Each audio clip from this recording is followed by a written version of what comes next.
Welcome on into Brian Wilson, who is back from a trip not only to Washington, D.C., but also Canada. Yeah, I've been a rambling boy, been traveling all over the country, went up to western Michigan, which is just one of the most spectacularly beautiful places that I've ever been. If you've not been there, it's really something. My wife is from Michigan, so we went there with my sister and some other friends and went up the West Coast, all the way up into Canada. And, I was a little nervous, quite frankly, about going into Canada, given, that what Donald Trump has said about it being our 51st state and all of that. And so I was sort of curious as to what the reaction would be. So, we went to just barely across into Canada, into Sault Ste. Marie is where we were. And, we go through security to get into Canada. You go through the checkpoint there. And I thought about, rolling up with the music, the stereo playing, "Oh, Canada," or something like that. But I decided I'd just play it straight. And, we had no trouble getting in. They were very polite there at the border. And when I talk to people in Canada about the 51st state stuff, I actually did. Somebody said, "Well, what brings you to Canada?" I said, "Well, I just came to look around our 51st state," and they laughed and they thought it was very funny, and it was said as in jest, obviously, but they had a good sense of humor about it. I did not find people who were angry, but I know there are. But if the people of Canada, are taking it all in stride. One thing though that was quite irritating.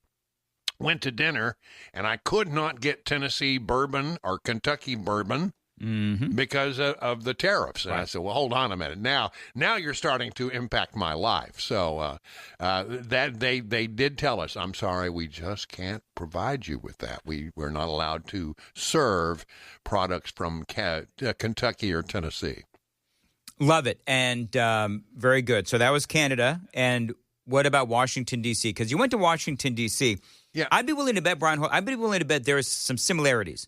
Between Canada and Washington, D.C. I think you're right. I mean, look, D.C., I wanted to make a run around what I call the monumental core of the city. I was there for a memorial service for a guy I used to work with, so I got to see a lot of folks that I don't normally get to see. But I did take time to go downtown and to do the circle and to take a look at what's going on.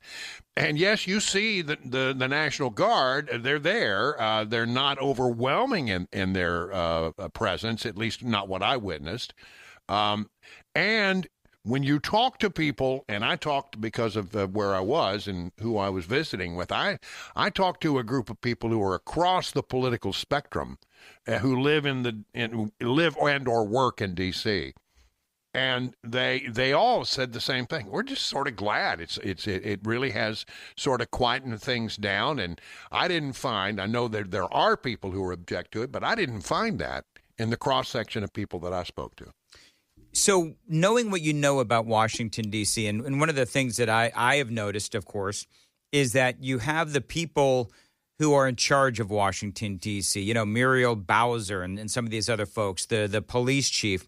They're all up in arms about all this, but the people, they're in Washington, D.C. I mean, I've been playing audio and video all day, Brian, of people that are like, "Thank the Lord, I can leave the house at 7 o'clock. And that's the sense I got, is that, well, in a perfect world, we wish we didn't have to have the National Guard here. Wish our police department would get it done. But it's I think what you see here in Washington, D.C., is not all that different from what you see in Nashville. I mean, you have people who don't want the police to enforce the law. And it's interesting to me to note, and I'll say this again, I just looked up the story again.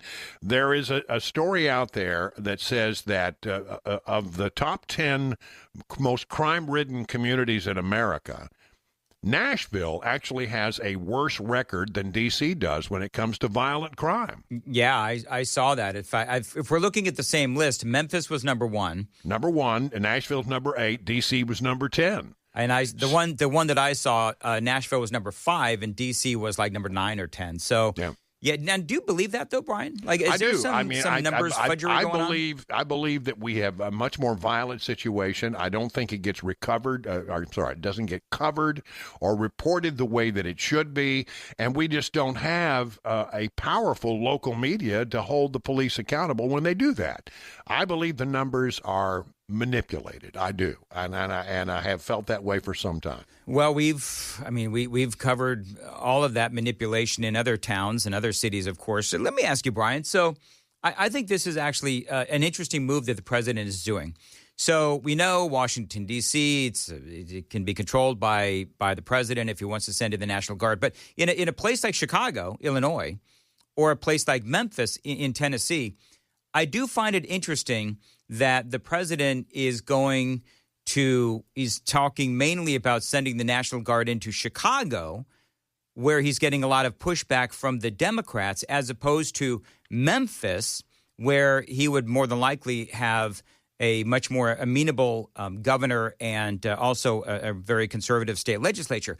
I think that what the president is doing is he's kind of setting a trap and making the mayor, Brandon Johnson, and the governor, J.B. Pritzker, look foolish by saying, "Oh, no, we want crime. We don't want the National Guard to come in and save our city." It is absolutely a trap, Dan. It's exactly what he's doing. He's figured out that anything he's going to be for, just reflexively, without whether it makes any sense at all, the Democrats are going to be against it because it's Trump, orange man bad. That's the way they look at it, and it's insane how many times they take the bait.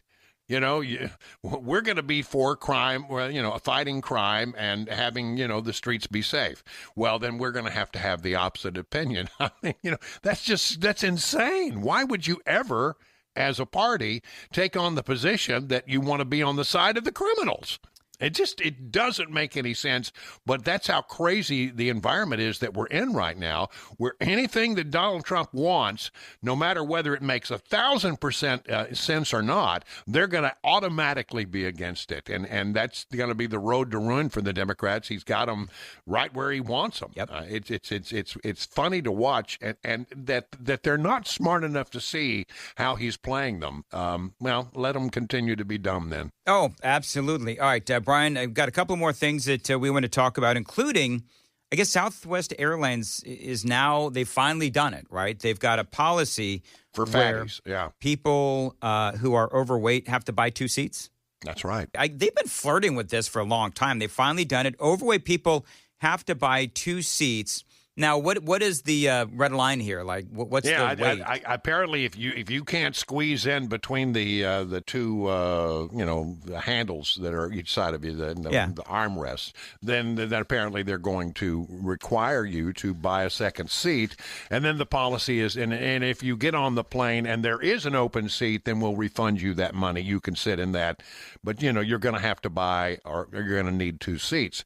Well, quite frankly, I think this is a great policy. And I have had a very bad experience on Southwest Airlines one time where I got on the plane and this, it's a full flight and I'm in the exit row because that's where the little extra leg room is. And so I was in the exit row and the middle seat was open.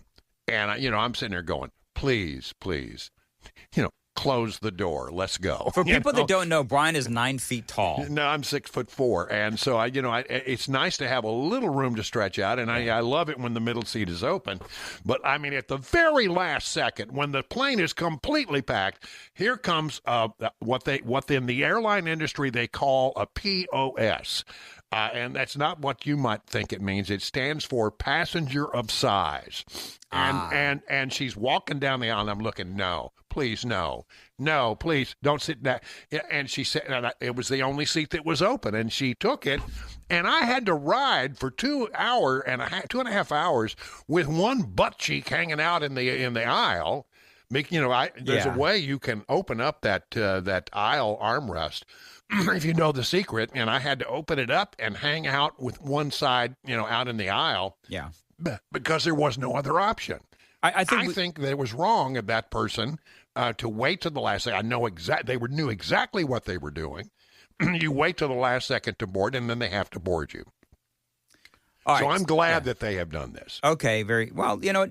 Honestly, it does make sense, and I don't want people to send me hate mail thinking I'm shaming overweight people. But the reality is that if you paid for that seat, and you shouldn't be run out of it. That's exactly right, and that's exactly the way it ought to go. And if you can't accommodate somebody who plays that game at the last minute, you say, "Oh, I'm very sorry. You'll have to take the next plane." That's the way it ought to be. Now, Brian, I know that we've got a list of things that you said that you wanted to talk about. Yeah, I got a lot of things on my mind. You do, and I know that as this segment wraps up, you did put in capital and bold letters Tay-Tay stuff. Yeah, well, I just those crazy kids. I mean, there are two stories that everybody's talking about. One is the Cracker Barrel story, right? Which, by the way, I was right on. See, I told you, the insufferable Brian Wilson. I was right. You came out with a big old Facebook post about what they needed to do, and they pretty much did exactly that. Step one. They didn't use exactly the language that I had, but what I told them to do was I think good advice. I said, look, you're making a huge mistake here. You're underestimating how serious a thing this is. You really need to hold a press conference and say the following. We underestimated the passion of the people have for Cracker Barrel. We know about comfort food, but fail to recognize that our customers find comfort in the Cracker Barrel experience, and that's really what it is. I don't like the stories that say, well, it's just about a logo. It doesn't mean anything. No, it was about a lot more than that. It was about redesigning the whole Cracker Barrel experience, redesigning the logo, and not being sensitive to the fact that people find comfort and value in what you already had. It wasn't broke, and it didn't need to be fixed, and they need to go back, and apparently they have. They say Uncle Herschel is back on the logo, and I couldn't be more happy. And as for Tay-Tay, those crazy kids, who would have thought that, she could find, successful relationships after all the times that she dated somebody, and then, a few weeks later was trashing them in her latest songs. Right. So real quick, the other part of that Cracker Barrel story, of course, is Robbie Starbuck has pointed out, and others, absolutely. that they have been supporting, gay pride parades and these kinds of things for a long time. As far as Tay-Tay... Can I say Robbie Starbuck has become incredibly effective in driving out woke? Yes. He's been really good at that. I'm a big Robbie Starbuck fan. I was sort of, had no real strong feelings about Starbuck one way or the other, but I've become increasingly impressed with how effective he has been in that campaign. Really effective. And you're right. The whole Cracker Barrel situation was beginning to be untenable, and when you talk to employees, they will tell you apparently that the woke stuff is deep within that culture of that organization.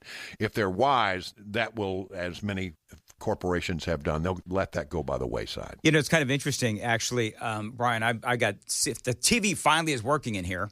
And I'm so glad. Yes, and good so to have a TV, right? Yes, and CNN is on, and it's 7:21. They've done 2 stories already on this hour on Taylor Swift and Travis Kelce. The latest one, though, is actually interesting. Taylor Swift is worth $1.6 billion. Yeah. Travis Kelce is worth $70 million. And so they're talking about a possible prenup between the two. There's gonna be a prenup. Man, that thing's got to be ironclad. Do you know that I could live for probably, the rest of my life on 1 week's salary of Taylor Swift? I know it's insane. And look, give Tay-Tay her due. She has found an audience, and she has built a career, and she writes a decent pop song now and then. And I don't believe in all the Tay-Tay hate. Although I must say I don't agree with her politics even 1%. No, and clearly neither do I. Did you, by the way, just real quickly, because I'm already running late, but did you see, I'm trying to get it up real quick, what the president, Trump was asked about the Taylor Swift announcement that they are getting married? Did you see what the president actually said? I thought he took the high road is basically what I remember. He did. He took the high road, and, of course, I think my computer real quick. And, yeah, this is what the president said. Listen. I'll ask you a serious question, but I have to tell you the biggest pop culture Stand by. The news of the year broke while we were in this cabinet meeting. Travis Kelce and Taylor Swift are engaged, and the world wants your reaction, sir. Well, I wish him a lot of luck. Yeah, I love That it. was the right. No, I think he's a great player. I think he's a great guy, and I think that she's a terrific person. So I wish them a lot of luck.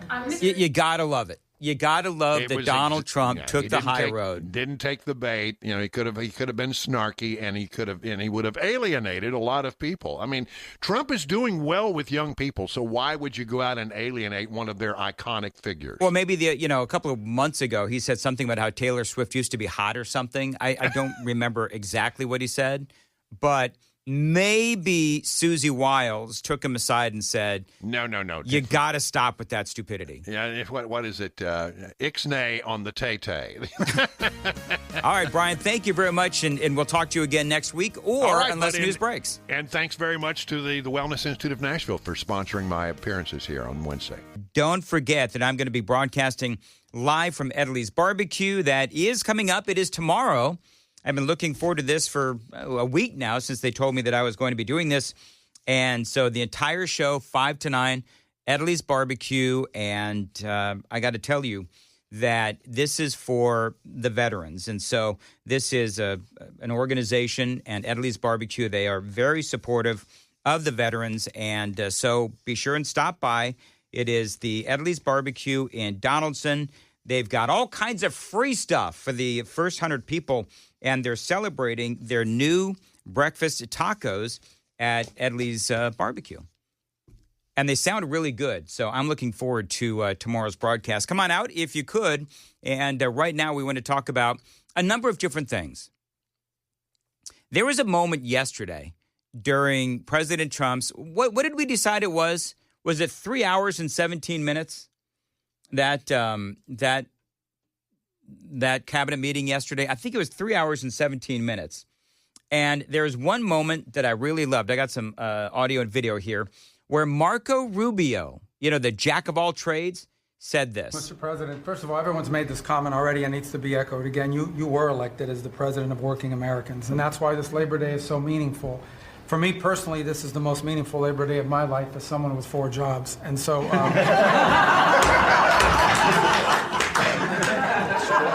It's true. Yeah, Marco Rubio, of course, the man does have 4 jobs. If there is an MVP of the Trump administration, this is a good question. Hey, Sam, you want to do a real quick Daily Dan poll? Yeah, the Cracker Barrel one has not changed. So yeah. Real quickly, the Cracker Barrel one, very quickly, was now that they've changed their logo back, are you willing to go back? And the vast majority of them, believe they said, well, they've still got some work to do. 39% said no, 33% said change it all back, and 27% said yes. Okay. Who is the MVP? Hey, Jay, you want to play with this? So who is the MVP of the Trump administration? Because I just said, Marco Rubio, he is Secretary of State. He is also the acting archivist. He's the acting administrator for USAID. And he is also Donald Trump's interim national security advisor. So, I think that you could say that Marco Rubio is the MVP, but I don't know. Would you say that? A lot of people might say J.D. Vance. I will admit that I have voted for Marco Rubio in a primary. Okay. So I've always kind of been a fan of the guy. I think he is, extremely articulate, and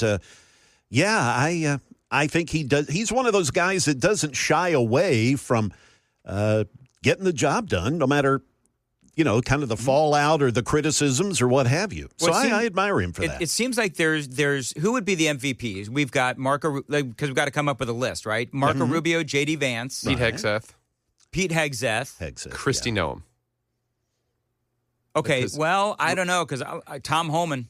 Ooh, yeah. Tom Homan. Yeah. We can only do 4, right? Yeah, we're going to do 4. Homan's a bulldog. Sub out Hegseth for Homan. I would say that. Yeah. Yeah. So, and I want to know, who is your MVP thus far in the Trump administration? This is what, by the way, Donald Trump said about Marco Rubio in response. Marco has been really, I think you're born for this job. I don't think you should ever run for another office. You're so good at this. He is so good. And everybody likes him. Everybody likes him. But everybody, much more importantly than I think you would say, is respect. They respect Marco. I love the little, that wasn't a dig, but I like what the president said. Marco, I don't think you ought to run for anything ever again, because it is clear that, hey, Jay, turn off your microphone if you're opening a bag of chips, will you? Did you hear that? Yep, sorry about that. It's all right. Yesterday it was Joan eating the grapes on the air. And laughing at what we... And laughing. You still know what she was laughing at? It was actually a bag of, an empty donut bag. Much healthier. Must know the truth. Oh, yeah. Mm-hmm. Need the sugar buzz. It's all good. It's all good. Anyway, so I think that Rubio... So go take the poll. Who is your MVP? But I want you to think about Marco Rubio as Secretary of State, right? All that he has accomplished. Stopping what? Is it 7 wars or conflicts? Is that what we are? Because I know that it goes from like 5 to 6 to 7 to 6. I'm going to go with 7. Stopping 7 conflicts around the world. Working hard along with everybody else on tariffs. And, of course, he did have this viral moment. I can't remember if I played this for you folks before, but if not, I'm going to play it now. This is my all-time favorite Marco Rubio moment. The thing that I like about Marco is that he is absolutely and unapologetically pro-Israel. This is Marco Rubio. He's met by one of these, blue-haired freaks, coming off of an airplane, and she starts screaming about the children of Gaza, and Rubio absolutely puts her in her place. Senator Rubio, will you call for a ceasefire? No, I will not. Gaza? On the contrary. Senator Rubio, are you filming it? Wait, I want you guys to get this. I want them to destroy every element of Hamas they can get their hands on. These people are vicious animals who did horrifying crimes, and I hope you guys post that. And what about the civilians that are being killed every day? Hamas should stop hiding behind civilians, putting civilians in the way. Hamas knew that this was going to lead to this. Yep. So Hamas should stop building their military installations underneath hospitals. So you don't care that 15,000 have died? You don't care about the babies that are being killed every day? I think it's horrifying. I think it's terrible, and I think Hamas is 100% to blame. That's what I think. Make sure you post that, please. I love that. I mean, I saw that the first time, and I don't know when that actually happened, but he gets... Like last week. He gets... Was that last week? Yeah. He gets right up into the camera, and he says, make sure you post this.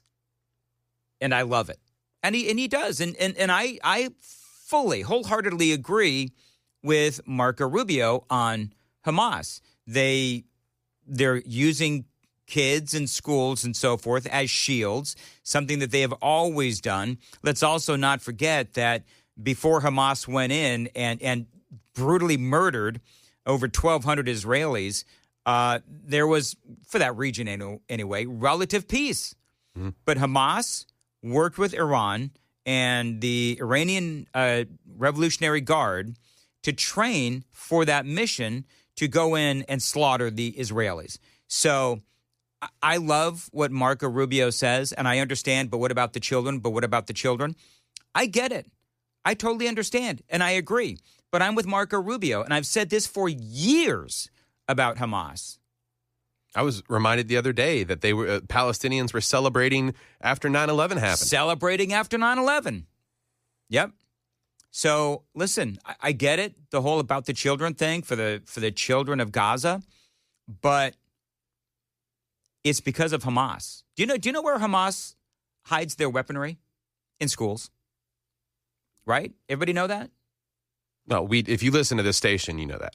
Yes. Well, if you listen to me, you know that. Well, I'm sure everybody else talks about it. A couple of things real quickly. As far as Hamas goes, the IDF, the Israelis, have just eliminated another senior Hamas commander in an aerial strike. There will be more because, these Hamas people, they're like cockroaches, right? They're always here. There's always another one to take the place of a slaughtered Hamas commander. And by the way, the only good Hamas commander is a slaughtered Hamas commander. It is 7:47 on Super Talk 99.7. So they just had the DNC meetings in Minneapolis, and the Democratic Party, this is crazy because they can't even figure out how to clarify their position on the war between Hamas and Israel. Isn't that nuts? So Hamas invades Israel. They hold a bunch of hostages. They kill a bunch of hostages. They use people and schools and kids as human shields. But the Democrats, they're not sure which side they want to be on. And so they're clearly having a conundrum with how to address the Hamas problem within their party. Now, they had two competing resolutions at the DNC meetings. One by the progressive wing that called for an arms embargo and the suspension of military aid to Israel. So, of course, the progressives, they want to do whatever they can to disarm and weaken Israel. And, of course, what that does is that leaves them open for more attacks by Hamas and, the like. The other one, championed by the moderates within the DNC, if there is such a thing, and the chair, Ken Martin, offered more context, they say, from the Israeli side. That was an immediate ceasefire, unconditional release of all hostages, unrestricted delivery of humanitarian assistance to civilians, and, of course, their two-state solution. But here's the crazy thing. Do you know that they walked out? They couldn't even come to an agreement on, in my opinion, something as simple as that.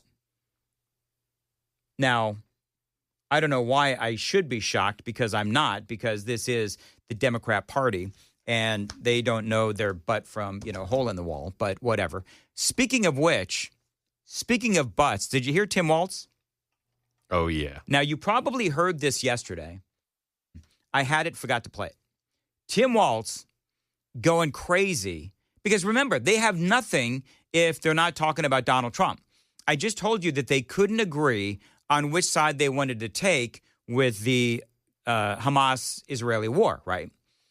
So the only thing that they really can't agree on, they've got to go back to, their idea archives and start taking out Donald Trump.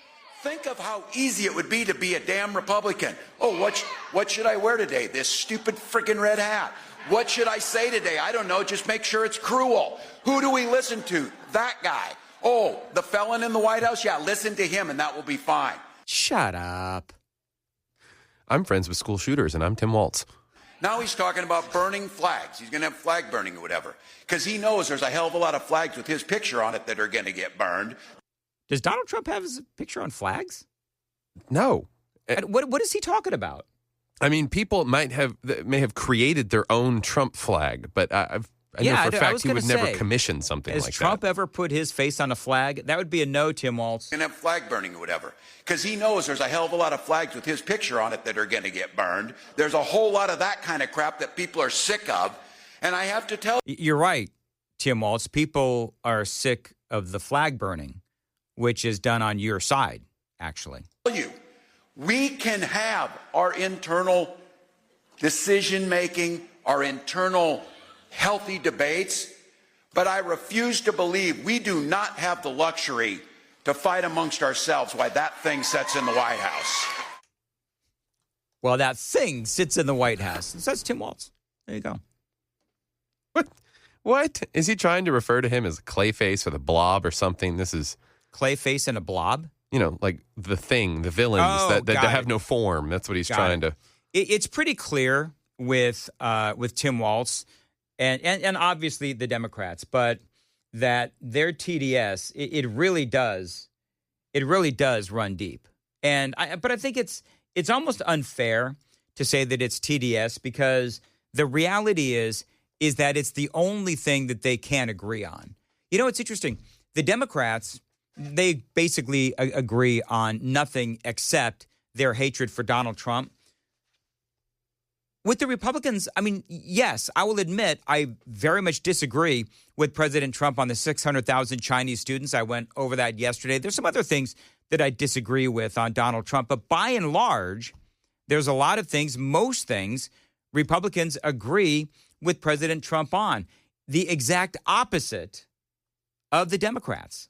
The privilege of my lifetime was stand beside someone we know was the most qualified and would have been a fantastic president in a President Harris. Oh, please. And I think they'd been drinking at this point, probably. Look, we wouldn't wake up every day to a bunch of on TV and a bunch of nonsense. Not a man-child crying about whatever's wrong with him. May his fat ankles find something today. Petty as I've become friends with school shooters. There you go. I wonder if he mentioned that in his big speech over there at the meetings in Minnesota. I couldn't resist. It's just hilarious. This is coming from the guy that put tampons in the boys' bathrooms. Come on, man. I'll tell you what. I know. But that, you know what? Again, well, you know what? I apologize. Maybe that is the other thing that they agree on, is that it's okay, and it makes all the sense in the world to put tampons in boys' bathrooms. Congratulations, Democrats. You're well on your way.